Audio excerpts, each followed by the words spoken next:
So whole foramen transversarium for the vertebral artery. None of the other vertebrae have that. It's only for the top 7 vertebrae. The other thing to be noted about this is the fact that sometimes it has a bifid spinous process. This particular example, no, but sometimes you'll see a double, like a little double edge to the spinous process.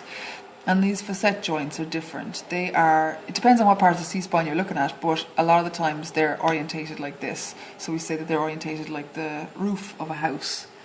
And we have, you know, relatively large space for the spinal cord compared with the size of the whole vertebra. So, yeah, that's the main differences. Excellent. Okay, that's pretty easy. Let's go. So, the brain. We have, let me just take this apart. We've got 2 halves, or 2 hemispheres. If we look specifically at this left hemisphere, this whole part here is the cerebrum, or the forebrain. This part here is the cerebellum, or the hindbrain. And this part in the center, this white part that comes up into this area, is called the midbrain. And there's lots of different parts within the midbrain that are quite important.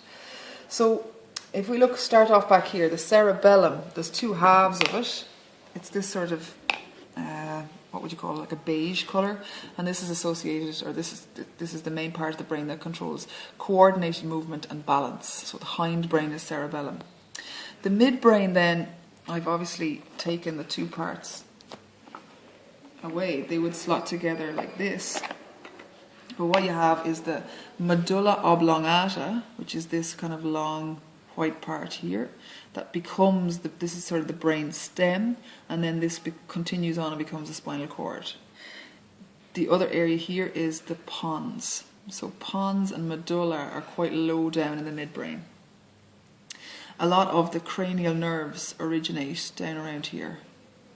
If we move up, we come into this area here that looks a little bit like a turkey's head. I don't know, would you agree?